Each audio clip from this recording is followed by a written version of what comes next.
Praise the Lord.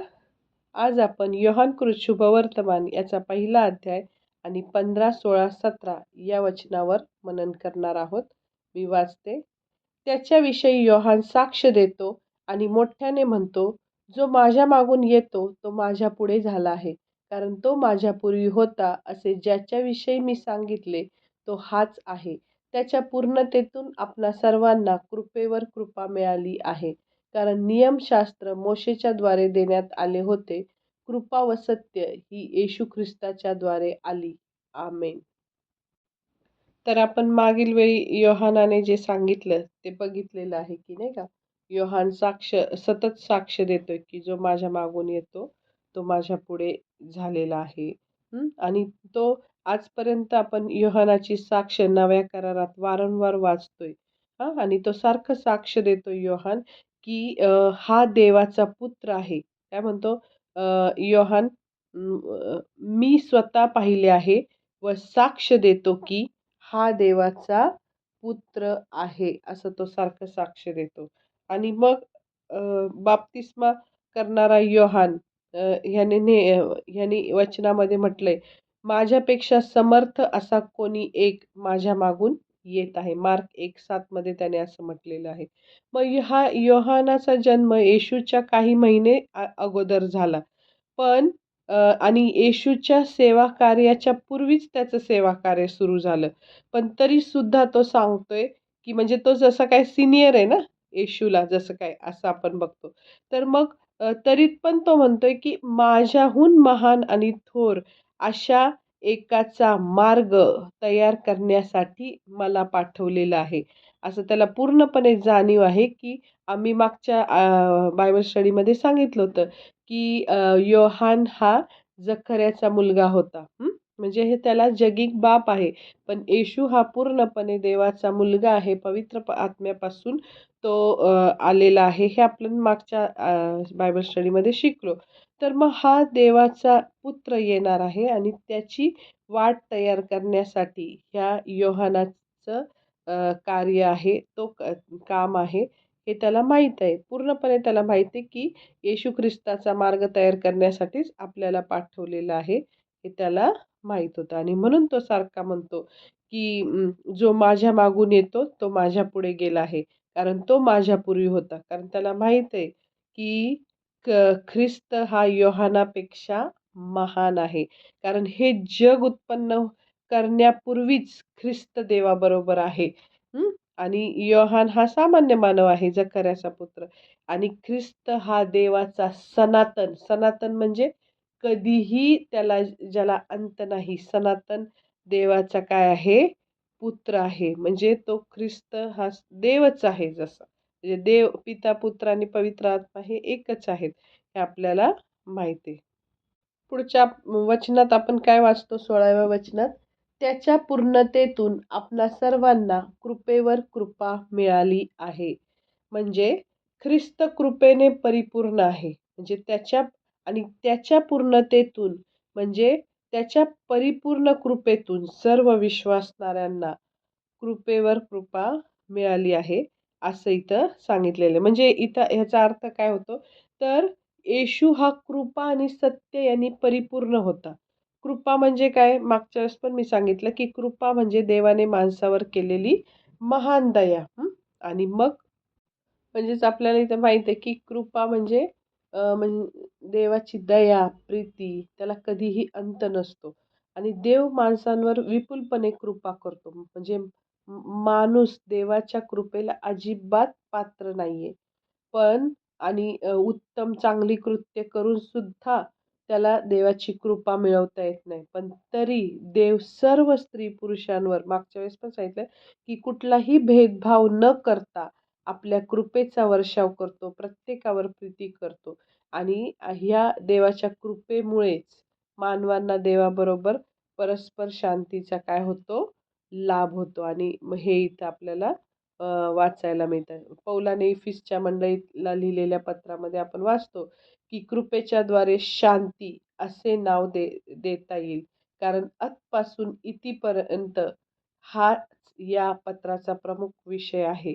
म्हणजे आपल्याला कळतं, की देवाने आपल्या एकुलत्या एका पुत्राला, येशूला आमच्या पापासाठी मरण सोसण्यासाठी या पृथ्वीवर पाठवलं. तेव्हा देवाची कृपा अधिक स्पष्टपणे आपल्याला काय होती, जाणवती. देवाची कृपा प्रगट झालेली आपण पाहतो. त्यासाठी आपण एक वचन बघू. मार्क 10वा अध्याय आणि 45वा वचन.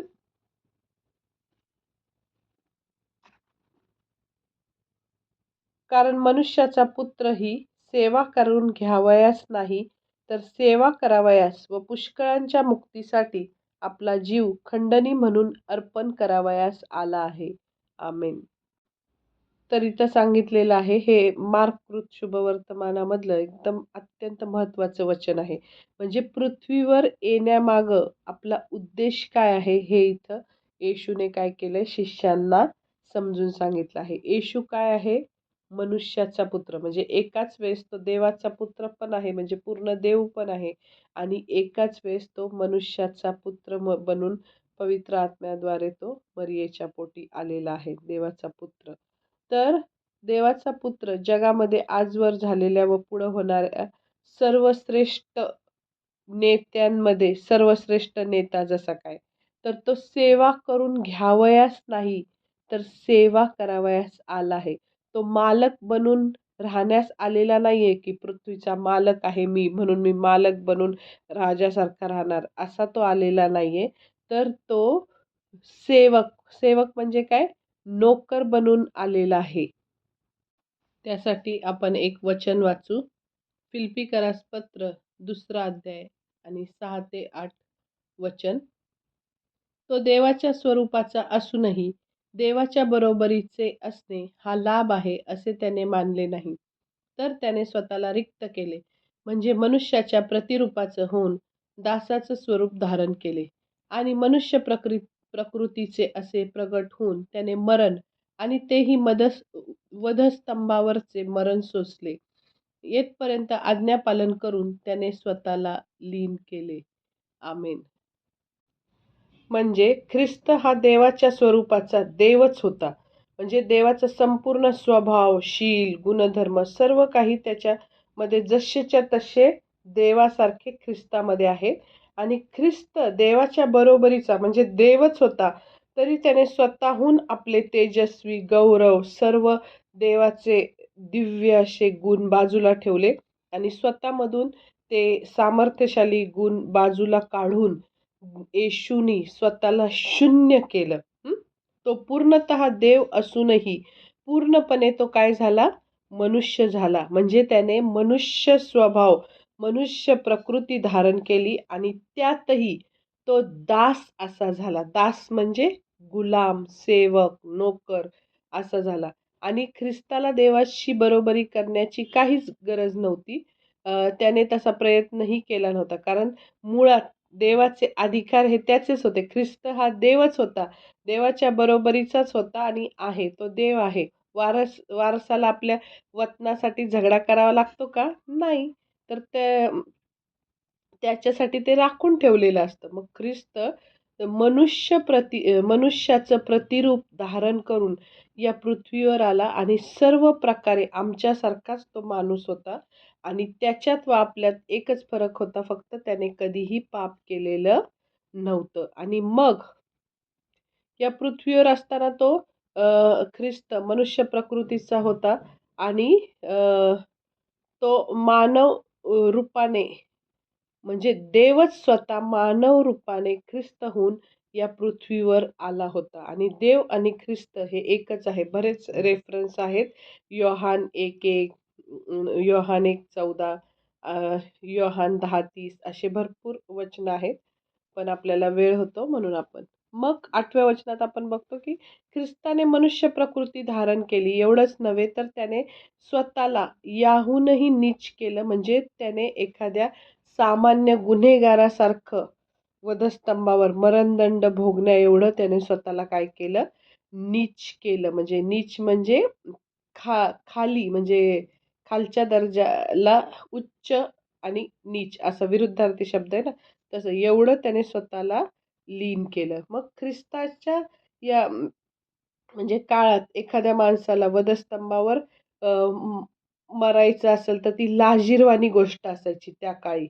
रोमन लोक म्हणजे अगदी अट्टल गुन्हेगारालाच वधस्तंभाची शिक्षा द्यायचे आणि मग म्हणजे वधस्तंभावर टांगलेला गुन्हेगार याच्यावरून वाईट काहीच नव्हतं त्या काळी. अशी सगळ्यात वाईट अशी शिक्षा ती होती. म्हणजे तो सर्वात श्रेष्ठ होता आणि त्या सर्वोच्च पदावरून तो खाली आला आणि त्याने स्वतःला लीन, नीच अशा पातळीवर आणलं आणि तो आमच्यासाठी लीनापेक्षा लीन, नीचापेक्षा नीच झाला, असं इथं सांगितलेलं आहे. हे मी का सांगते तर आपल्याला हे वचन व्यवस्थित कळावं. म्हणून हा बॅकग्राऊंड आपल्याला क्लिअर व्हायला पाहिजे, की येशू हा केवळ लोकांची सेवा करण्यासाठीच आला नाही, तर तो संपूर्ण मानवजातीसाठी आपला प्राण देण्यासाठी आला. म्हणजे लोकांसाठी तो दुःख सहन करण्यासाठी, स्वतःचं प्राण अर्पण करण्यासाठी तो आला. म्हणजे आता आपण बघतो, की मदर टेरेसांनी सेवा केली. अनेक संत, महात्मे यांनी काय केली? लोकांची सेवा केली. सेवा करणं चांगलंच आहे. पण तेवढं पुरं पडतं का? नाही. लोकांना सेवेपेक्षा अधिक काहीतरी हवं असतं. म्हणजे नुसती सेवा केली तर तात्पुरतं त्यांच्या जीवन ते सुखी होतं. म्हणजे एखादा आजारी असेल त्याचं सेवा केली तर तो बरा होतो, तात्पुरतं. पण अनंत काळासाठी आपल्याला स्वर्गात किंवा नरकात जे आपण जाणार असतो हे माहीत आहे आपल्याला. तर स्वर्गात जाण्याची गरज आहे, सार्वकालिक जीवन मिळवण्याची गरज आहे. तर मनुष्यांना ते हवं आहे. सेवा तर हवी आहे, पण त्याच्यापेक्षा जास्त म्हणजे त्यांना तारणाची गरज आहे संपूर्ण मानवजातीला. आणि तारणाची गरज म्हणजेच काय? लोकांना त्यांच्या पापाच्या शिक्षेपासून, मरणदंडाच्या शिक्षेपासून, नरकापासून त्यांना सुटका हवी आहे. तारण हवं आहे. हे जर त्यांना सगळ्यांना हवं असतं, तर मग आमच्या पापांची शिक्षा स्वतःवर घेण्यासाठी, आमची सुटका करण्यासाठी येशू ह्या जगामध्ये आला आणि तो आमच्या जागी तो मरण पावला. आमच्यासाठी तो दोषार्पण झाला. दोषार्पणाचं कोकरा. त्यासाठी एक वचन बघू आपण. लेवीय याचा 5वा अध्याय 17 ते 19. परमेश्वराने निषिद्ध ठरवलेले एखादे कृत्य केल्याचे पाप कोणाकडून घडले, जरी ते त्याने चुकून केले, मग ते त्याला नकळत का घडेना, तरी तर तो दोषी ठरेल व त्या अन्यायाबद्दल त्याने शिक्षा भोगावी. त्याने कळपातील एक दोषहीन मेंढा दोषार्पणासाठी याजकापाशी आणावा. तू ठरवशील तेवढ्या किमतीचा तो असावा. त्याने अज्ञानाने जी चूक केली असेल तिच्याबद्दल याजकाने प्रायश्चित्त करावे, म्हणजे त्याची क्षमा होईल. आमेन. 19वं वचन राहिलं ते वाचू. हे दोषार्पण होय, परमेश्वरासमोर तो निश्चित दोषी आहे. आमेन. तसेच यशया 53:10 मध्ये पण आपण वाचतो. इब्री 9:28 मध्ये पण आपण इब्री 9:28 आपण वाचू. त्या अर्थी ख्रिस्त पुष्कळांची पापे स्वतःवर घेण्यासाठी एकदाच अर्पीला गेला आणि जे त्याची वाट पाहतात त्यांना पाप संबंधात नव्हे तर तारणासाठी तो दुसऱ्यांदा दिसेल. आमेन. तर येशूने पुष्कळांच्या मुक्तीसाठी आपला जीव खंडणी म्हणून अर्पण केला. म्हणजे त्याने आपला प्राण देऊन त्याच्या बदल्यात आमचे प्राण काय घेतले? सोडून घेतले. म्हणजे एकेकाळी जर आम्ही काय होतो, मग त्याच्यासाठी रेफरन्सचं वचन आहे आता मी सांगितलं ते. तिमोथेला पहिलं पत्र 2रा अध्याय 5 आणि 6 हे वचन बघा. कारण एकच देव आहे आणि देव व मानव ह्यामध्ये ख्रिस्त येशू हा मनुष्य एकच मध्यस्थ आहे. त्याने सर्वांसाठी मुक्तीचे मोल म्हणून स्वतःला दिले याची साक्ष यथाकाळी द्यावयाची आहे. आमेन. तर इथं आपल्याला असं कळतं की एकेकाळी आपण पापाचं म्हणजे सैतानाचे गुलाम होतो. म्हणजे ज्यावेळेस आदाम हवेनी फळ खाल्लं त्यावेळेस आपण आता काय झालो होतो? पापाचे आणि सैतानाचे गुलाम, दास झालो होतो. आणि मग आता येशूने आम्हाला विकत घेतलं, आपलं स्वातंत्र्य विकत घेतलं आणि त्यासाठी त्याने काय किंमत अर्पण केली? तर येशूचं रक्त ही स्वतःची किंमत त्याने काय केली? अर्पण केली. आता आपण बघितलं लेवियाच्या अध्यायामध्ये, की जर कुणाकडून काय पाप घडलं तर त्याला काय करावं लागायचा? एक दोषहीन कोकरा अर्पण करावा लागायचा आणि मग त्या माणसाचं पाप त्या कोकऱ्यावर जायचं आणि मग ते रक्त घेऊन याजक देवासमोर जायचं. अशा प्रकारे ह्या गोष्टी व्हायच्या. तर मग त्याने आपलं काय केलं, आपल्या पापासाठी स्वतःचं रक्त ही किंमत काय केली, मोजली. आणि मग अजून काय लिहिलेलं आहे अ, या वचनात, की तुम्ही स्वतःचे मालक नाही, कारण तुम्ही मोलाने विकत घेतलेले आहात. म्हणजे आपण स्वतःचे मालक नाही, आपल्याला येशूने त्याचं रक्त देऊन विकत घेतलेलं आहे. 1 करंथीकरास पत्र 6वा अध्याय 19-20 वचनामध्ये लिहिलेलं आहे, की आमचं तारण विकत घेण्यासाठी येशू ख्रिस्ताने स्वतःचं रक्त काय केलेलं आहे, ओतलं. मार्क 14:24 मध्ये पण हा रेफरन्स आहे. तर मग अशा प्रकारे यशया 53:10 ह्याच्यामध्ये पण हे आपण वाचतो, की त्यात असं लिहिलेलं आहे, की त्या यशया 53व्या अध्यायामध्ये पूर्ण येशू जो तारक म्हणून येणार होता, म्हणजे प्रभू येशू ख्रिस्ताचं जीवन कार्य पूर्णपणे त्यात वर्णन करून सांगितलं आहे, की तो आमच्या अपराधांमुळे घायाळ झाला, आमच्या दुष्कर्मांमुळे ठेचला गेला, आम्हास शांती देणारी शिक्षा त्यास झाली. तो म्हणजे असं तो माझा धर्मशील सेवक आपल्या ज्ञानाने बहुतांश निर्दोष ठरविल. त्यांच्या अधर्माचा भार तो आपल्यावर घेईल. आपला प्राण वाहून देऊन तो मृत्यू पावला. असं अनेक ठिकाणी ही वचनं आहेत. तर कोणत्याही म्हणजे आपण सर्वांनी नीटपणे लक्षात घेतल्या पाहिजे अशा 2च गोष्टी आहेत. एक म्हणजे येशू हा देवाचा पुत्र आहे हे ओळखायचं. म्हणजे मार्क 1:1 मध्ये सांगितलं आहे. आणि दुसरं म्हणजे तो पुष्कळांच्या मुक्तीसाठी आपला जीव खंडणी बनवून अर्पण करावयास आलेला आहे. हे सुद्धा आपण काय करायचं, समजून घ्यायचं. म्हणजे जेवढे लोक त्याच्यावर विश्वास ठेवतात, त्याचा स्वीकार करतात, त्या सर्वांचा तो काय आहे, तारणारा आहे. रोम 10:9 मध्ये सांगितलेलं आहे. कारण आपल्याला माहित आहे, की तारण दुसऱ्या कोणाकडून नाही. हं. म्हणजे कारण जेणेकरून आपले तारण होईल असे दुसरे कोणतेही नाव आकाशाखाली मनुष्यामध्ये दिलेले नाही. आपल्याला हे वचन माहित आहे. प्रेषित 4:12 मध्ये लिहिलेलं आहे. तर कलसेकराचे पत्र पहिला अध्याय 19व्या वचनात आपण बघतो, की देवाने सर्व सामर्थ्य, सत्ता, अधिकार आणि प्रभुता ख्रिस्ताला दिलेली आहे.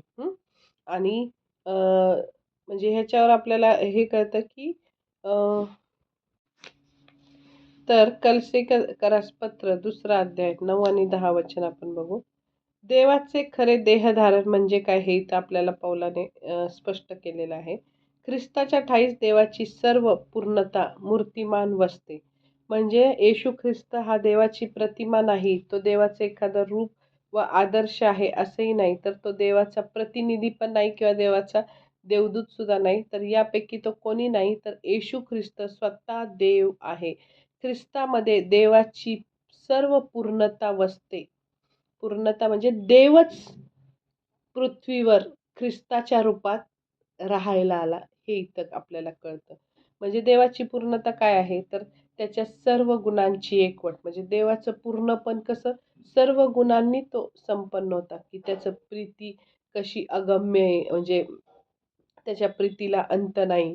त्याचं प्रकाश कसं आहे, त्याचं सत्य, त्याचं सामर्थ्य, त्याचं ज्ञान, त्याची पवित्रता, हे सगळे गुण एकत्र एका व्यक्तीमध्ये सगळे प्रभू येशू ख्रिस्तामध्ये सुद्धा आहेत. आणि देवाची सर्व पूर्णता ख्रिस्तामध्ये वसते, हे ह्याचा अर्थ आहे या वचनाचा. म्हणजे हे आपल्याला लक्षात ठेवायला पाहिजे. तर अद्यापही देव ख्रिस्तामध्ये राहतो. ख्रिस्त देवाचं एकमेव खरं देहधारण आहे. आणि ख्रिस्त जिवंत देव आहे. तो आरंभापासून अस्तित्वात असून तो सनातन काळपर्यंत म्हणजे कधीही न संपणारं त्याचं अस्तित्व आहे आणि तो अस्तित्वात राहील, असं आपल्याला इथं कळतं.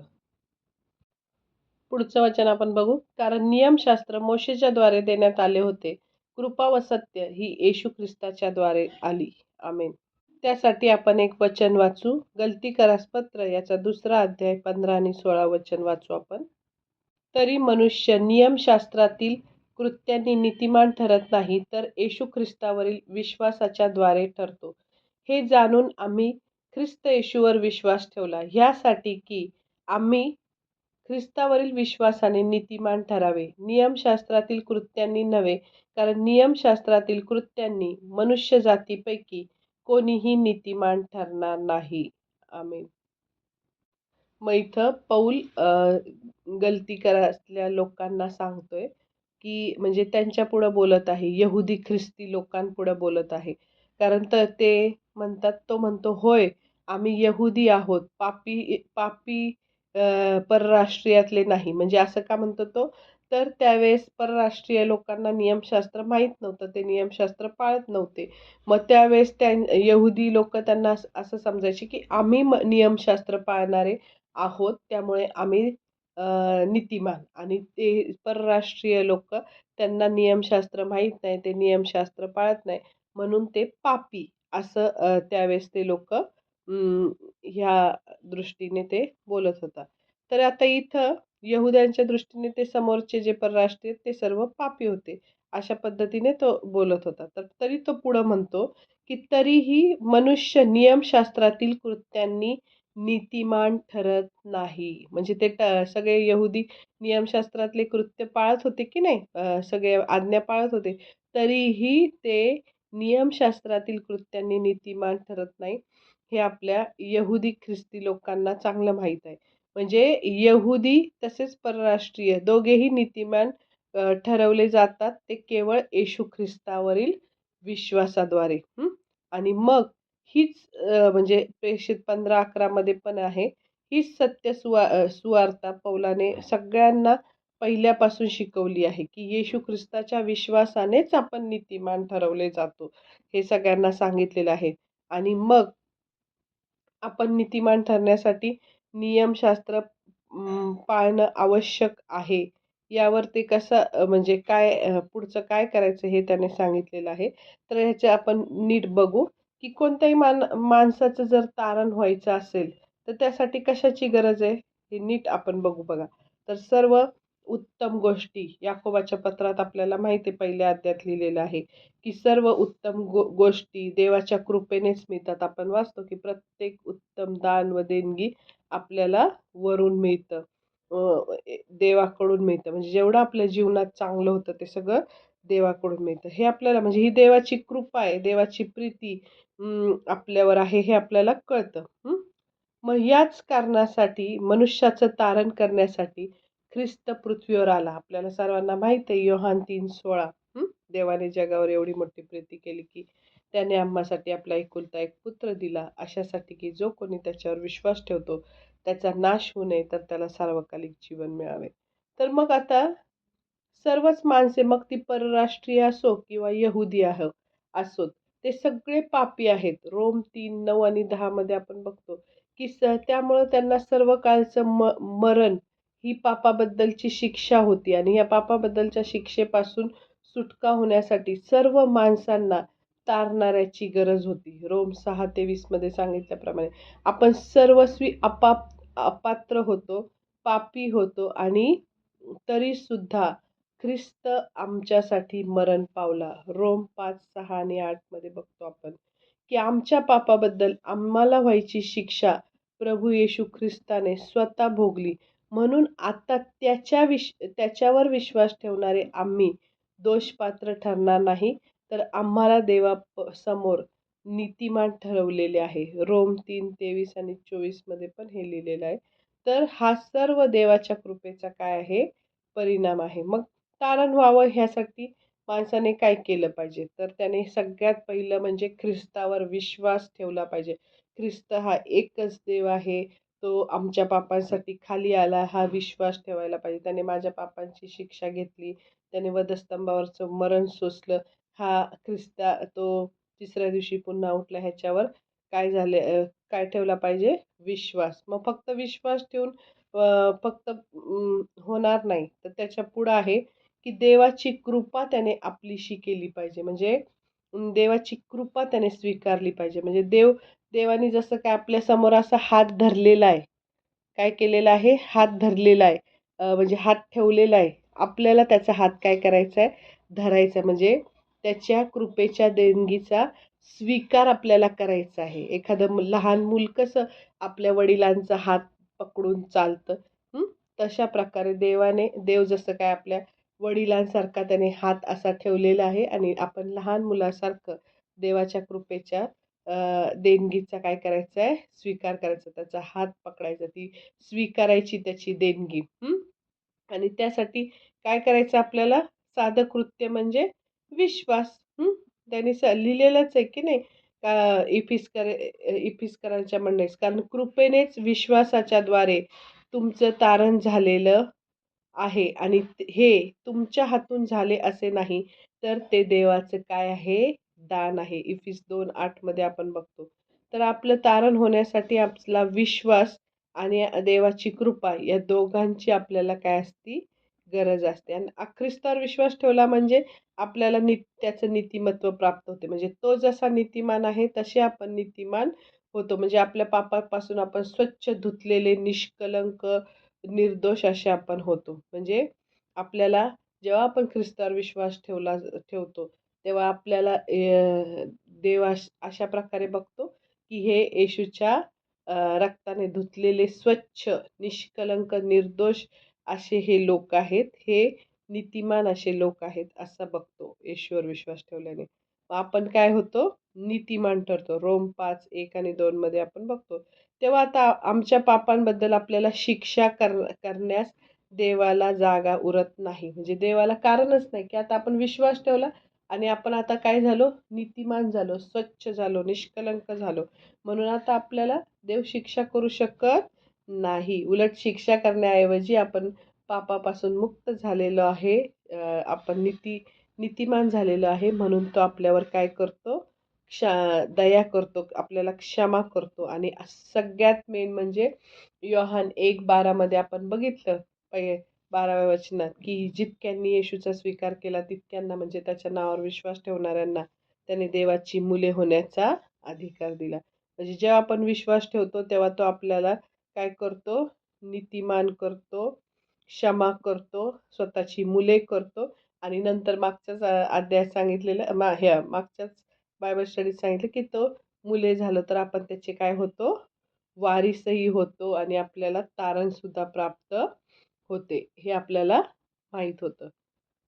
आणि अजून काय मिळतं, की रोम 5:9 आणि 10 मध्ये, की तारणाबरोबर आपल्याला सार्वकालिक जीवन सुद्धा काय होतं?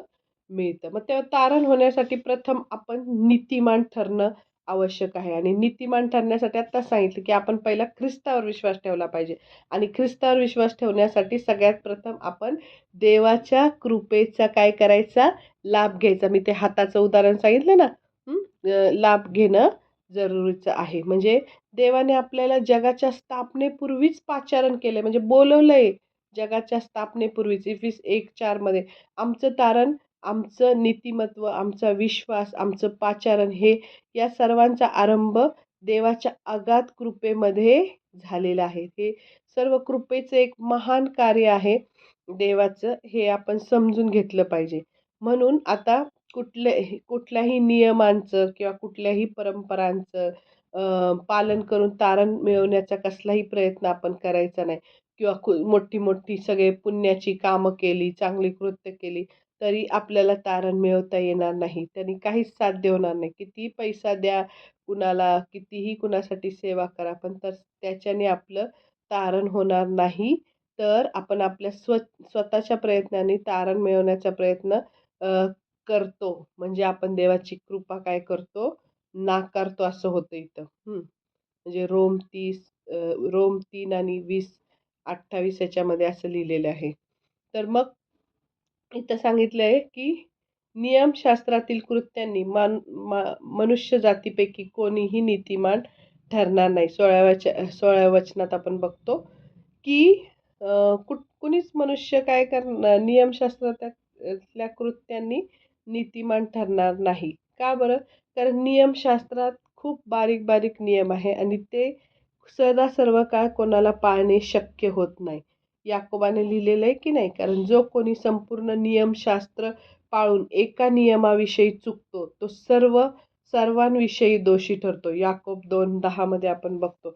म्हणजे आपण संपूर्ण नियमशास्त्र पाळलं, एखादी गोष्ट 10 पैकी एक एक आज्ञा मोडली, तर संपूर्णच नियमशास्त्र मोडल्यासारखं होतं. म्हणजे आता सगळ्याच शास्त्रातल्या सगळ्याच आज्ञा पूर्णपणे पाळता येत नाहीत मनुष्याला. मग आता त्यातली एक आपण बघू, की आपल्या शेजाऱ्याच्या कोणत्याही वस्तूचा लोभ धरू नको. सगळ्यात शेवटची आज्ञा आहे ना 10वी. निर्गम 20:17 मध्ये लिहिलेली आहे. तर मग कदाचित आपण आपल्या प्रयत्नांनी 9 आज्ञा पालन करू. पण ही 10वी आज्ञा सदा सर्व पाळता येईल का आपल्याला? तर नाही, अशक्य आहे. लोभ धरू नको म्हणजे असं आहे की मूलतः वाईट इच्छा धरू नको. कुठलीच वाईट इच्छा तू धरू नको, असं याचा अर्थ आहे. मग ही आज्ञा कुणालाच पाळणं शक्य नाही. कारण अ, कधी ना कधी वाईट इच्छा होतातच ना मनुष्याला. हं. म्हणजे कुणीही ह्या यहुदी नियमशास्त्राचं पालन केल्याने किंवा कोणता नियम पाळल्याने कोणीही माणूस नीतिमान ठरू शकत नाही. हे ते संपूर्णपणे अशक्य आहे, असं इथं सांगितलेलं आहे. म्हणजे रोम 7:6 ते 11 मध्ये लिहिलेलं आहे. तर मग इथं असं आहे, की पौल अद्यापही यहुदी विश्वासणाऱ्यांना बोलत आहे, की यहुदी धर्मनियम पाळले नाहीत, तर आपलं पाप आणखी वाढेल अशी भीती यहुदी ख्रिस्ती लोकांना वाटत होती. आणि त्यामुळे म्हणजे असं वाटतं, की अ, असा गैरसमज नाही करून घ्यायचा, की ख्रिस्तावर विश्वास ठेवला, की आपण पाप करण्यास मोकळे झालो. म्हणजे ख्रिस्तावरील विश्वास आपल्याला अधिक पाप करण्यास प्रवृत्त करतो, असं होईल. असं नाही. ख्रिस्त पापाला उत्तेजन देत नाही. हं. पौल काय म्हणतो असं मुळीच नाही. कारण हे नेमकं त्याच्या उलटा ख्रिस्तावरील विश्वासाच्या द्वारे नीतिमान ठरण्याचं त्यांनी सोडून दिलं, तर ते महापापी ठरणार आहे हे निश्चित आहे. कारण आपल्याला साहजिकच माहिती आहे, येशूवर विश्वास ठेवला तर तो माणूस पाप करू शकतो का? नाही. येशूवर विश्वास ठेवला तर तो माणूस सतत येशूला कसं खुश करायचं, येशूचे गुण जसे आहेत तशाप्रमाणे तो वागायचा प्रयत्न करील. आणि नीतिमत्व म्हणजे त्या येशूसारख्या नीतिमत्वाने तो वागायचा काय करेल? प्रयत्न करेल. इथं असं सांगितलेलं आहे, की म्हणजे लोकांचं तारण करण्याच्या बाबतीत नियमशास्त्र असमर्थ ठरलं. उलट नियमशास्त्राने लोकांना काय केलं? दोषी ठरवलं. कारण नियमशास्त्र कोणालाच पूर्णपणे पाळता आलं नाही. परंतु कृपा आणि सत्य हं, हे जे आहे ते येशू ख्रिस्ताद्वारे ह्या जगात आलं आणि ख्रिस्ताच्या द्वारे देवाचं सत्यच नव्हे तर देवाची कृपा देखील मनुष्याला दिली गेली. म्हणजे ख्रिस्ताच्या द्वारे मनुष्य नियमशास्त्राच्या न्यायापासून काय झाला? मुक्त झाला. की इथं आपण वाचतो की रोम 8:1 आणि 1 ते 4 आपण वाचू. मी वाचते. रोम 8:1 ते 4 म्हणून ख्रिस्त येशूमध्ये असलेल्यांना दंडाज्ञा नाहीच. कारण ख्रिस्त येशूमधील जीवनाच्या आत्म्याचा जो नियम त्याने तुला पाप व मरण ह्यांच्या नियमापासून मुक्त केले आहे. कारण नियमशास्त्र देह स्वभावामुळे दुर्बळ झाल्या कारणाने जे त्याला असाध्य ते साधण्याकरता देवाने आपल्या स्वतःच्या पुत्राला पापमय देहासारख्या देहाने व पापाबद्दल पाठवून देहामध्ये पापाला दंडाज्ञा ठरवली. आमेन. तर इथं असं सांगितलेलं आहे, की यहुदी नियमशास्त्राच्या द्वारे दंडाज्ञा होते. म्हणजे नियमशास्त्र आपल्याला दंडाज्ञा म्हणजे मरणदंड ठोठावते. कारण आपण कितीही कसून प्रयत्न केला, तरी नियमशास्त्राचं पूर्णपणे पालन करणं च्याने होत नाही. आपल्या हातून होत नाही. ते आपल्याला शक्य नाही. नियमशास्त्र सांगतं, की तू आपला देव परमेश्वर याच्यावर पूर्ण मनाने, पूर्ण जीवाने, संपूर्ण बुद्धीने, संपूर्ण शक्तीने प्रीती कर. हं? मग ते कुणाला पाळता येतं का? नाही. लोभ धरू नको. पाळता येतं का? मगाशीच सांगितलं. तर हे कधी ना कधी आपण काय होतो? चुकतो. मग कोणालाच हे येणार नाही. आपलं अंतःकरण, आपला स्वभाव पापी व अपवित्र आहे आणि आपण देवासमोर नीतिमान कसं ठरणार? हे शक्यच नाही. म्हणून नियमशास्त्र आपल्याला मृत्यूची शिक्षा काय करतं? सुनावतो. पण इथं आपल्याला काय सांगितलंय, की जे ख्रिस्त येशूमध्ये आहे, त्यांना काय नाहीये? दंडाज्ञा नाही. आम्ही ख्रिस्त येशूमध्ये असलो तर आपल्याला दंडाज्ञा नाही असं सांगितलंय. म्हणजे ख्रिस्तामध्ये असणं म्हणजे काय? त्याच्यावर विश्वास ठेवणं, आपला प्रभू व तारणारा म्हणून त्याला स्वीकारणं, आपल्या जीवनाचं प्रत्येक गोष्ट त्याला समर्पित करणं, आपल्या जीवनाची सगळी सूत्र त्याच्या हातात देणं आणि तसं जर आपण केलं तर मग आपण पश्चाताप केला पापाबद्दल, नवीन अ, जीवन जगायला सुरुवात केली, जुन्या गोष्टी सोडून दिल्या, तर आपल्याला पापाची काय होती? क्षमा होती. ती धुवून दूर केली जाते आणि आपल्याला देवासमोर नीतिमान ठरवलं जातं. आणि रोम 5:1 मध्ये लिहिले, जो कोणी ख्रिस्तामध्ये नाही त्याला काय होतं? दोषी ठरवण्यात येईल. त्याला सार्वकालिक शिक्षा अ, मिळेल. म्हणजे जे ख्रिस्तावर विश्वास नाही ठेवत आहेत त्यांच्यासाठी हे लिहिलेलं आहे, की विश्वासणारे त्यांच्या स्वतःच्या नीतिमत्त्वाच्या आधारे नीतिमान ठरत नाही, तर ख्रिस्ताच्या नीतिमत्त्वामुळे ते नीतिमान ठरतात. हं? म्हणजे स्वतः स्वतः चांगले वागले म्हणून ते नीतिमान नाही, तर ख्रिस्ताच्या नीतिमत्त्वामुळे ते नीतिमान ठरतात. कारण तो निष्पाप होता. त्याच्या ठायी कसलंही पाप नव्हतं. इब्री 4:15 मध्ये बघतो. त्याने संपूर्ण नियमशास्त्राचं पूर्णपणे पालन केलं आणि हे केल्यानंतर आम्हाला मिळणार होती ती आमच्या पापांची शिक्षा त्याने स्वतःवर घेतली आणि हे आता त्याने ही आमच्या पापाची शिक्षा त्याने स्वतःवर घेतली. त्यामुळे आता आपल्याला आपल्या पापाची नियमशास्त्र आपल्याला शिक्षा करू शकतं का? नाही. त्याने अगोदरच आपल्या पापाबद्दल काय केलेली आहे? शिक्षा घेतलेली आहे. जो मरणदंड आम्हाला होता, तो मरणदंड त्याने काय केला आहे? भोगला आहे. म्हणून आता इथं सांगितले, की ख्रिस्त येशूमध्ये असलेल्यांना म्हणजे आम्हाला आता दंडाज्ञा नाहीच. किती मोठी ही सुवार्ता आहे बरं. हं?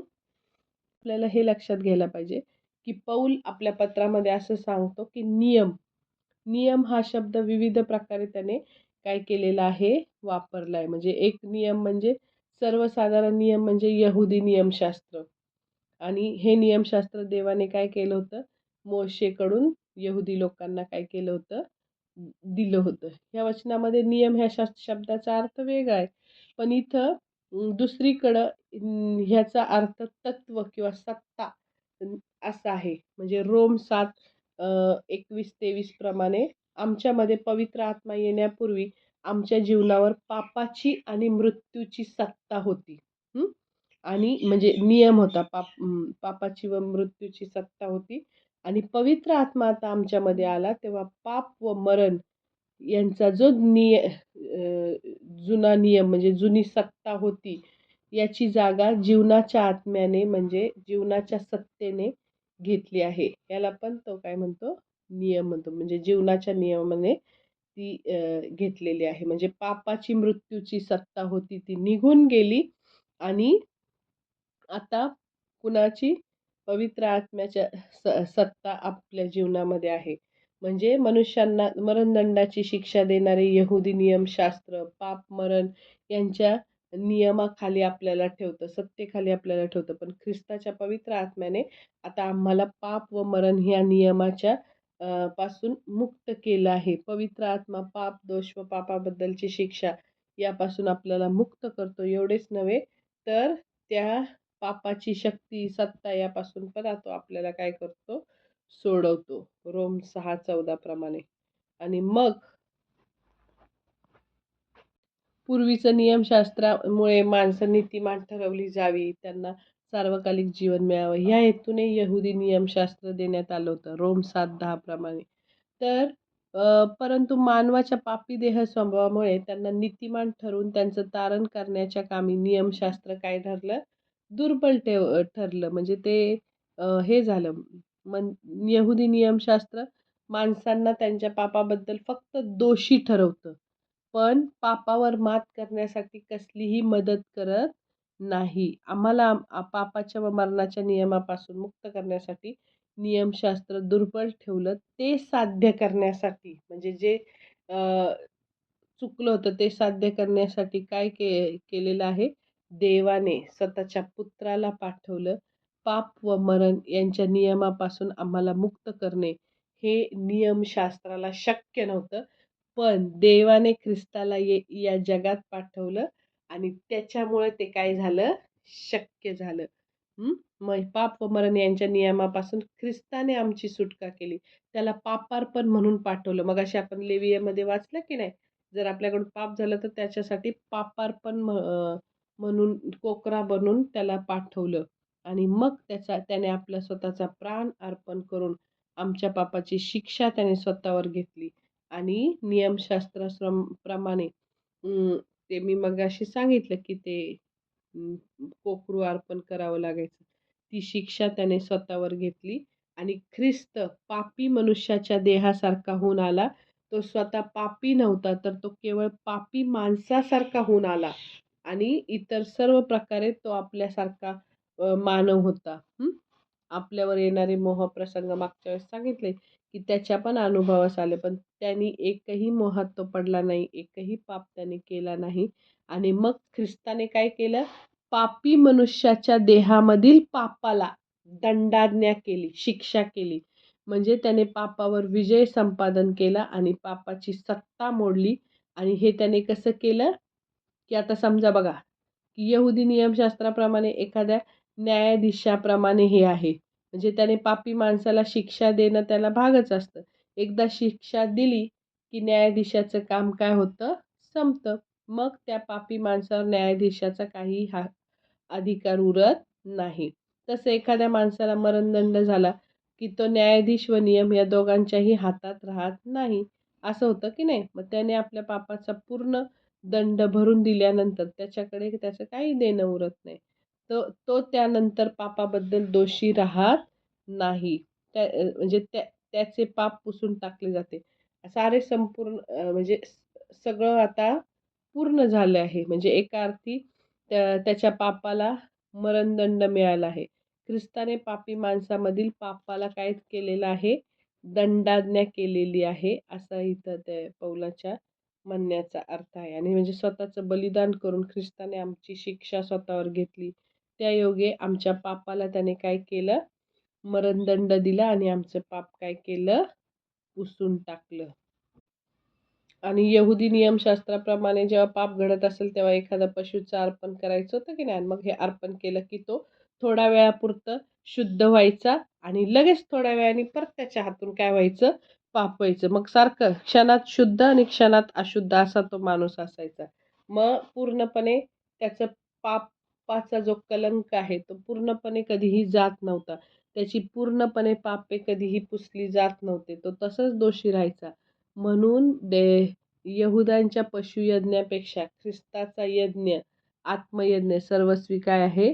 वेगळा. बलिदानाने म्हणजे ह्या येशू ख्रिस्ताच्या बलिदानाने विश्वासणाऱ्यांची संपूर्ण पातके म्हणजे आत्ता वर्तमान काळातली, भूतकाळातली आणि भविष्य काळातली सर्व पापे काही झालेली आहे येशूच्या बलिदानामुळे पुसली गेलेली आहेत, धुतली गेलेली आहेत. येशू ख्रिस्ताच्या यज्ञाने पापाला दंडाज्ञा झाली आणि पापाची सत्ता कायमची काय झाली? नष्ट झाली. इब्री 7:26-27, इब्री 9:11-14 अनेक वचनं आहेत.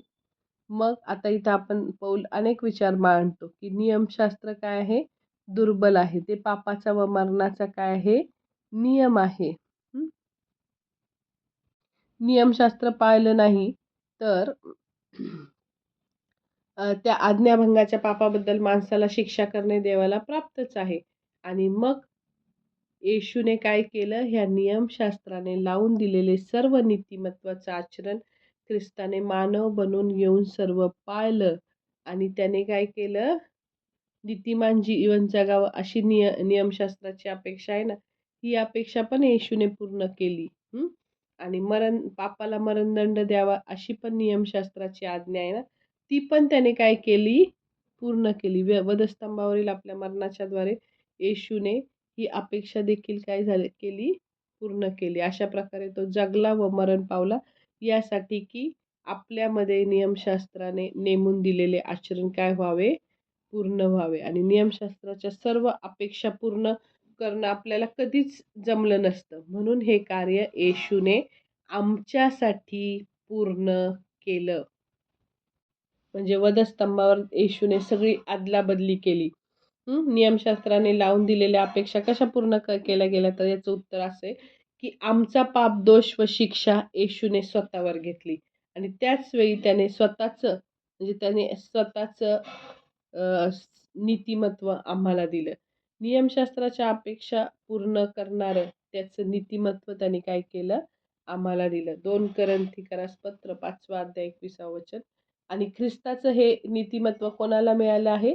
जे आपण आपल्या पापी देह स्वभावाप्रमाणे चालतो त्यांना नव्हे, तर जे आत्म्याप्रमाणे चालतात त्यांनाच हे ख्रिस्ताचं नीतिमत्व काय झालेलं आहे? मिळालेलं आहे. जर देहाप्रमाणे म्हणजे देहाप्रमाणे आपण दारू, सिगारेट पिलो, व्यभिचार केला, वाईट वागलो, नंतर शिवीगाळ केला, खून केले, तर आपल्याला मिळेल का नीतिमत्व? नाही. जर देह स्वभावाप्रमाणे आपण चाललो, एकदा पाप क्षमा केली, तारण स्वीकारलं, येशूला आपल्या जीवनात घेतलं आणि पापं केली, तर हे आपल्याला नीतिमत्व मिळणार नाही. तर देह स्वभावाप्रमाणे चाललो, तर हे नीतिमत्व मिळणार नाही.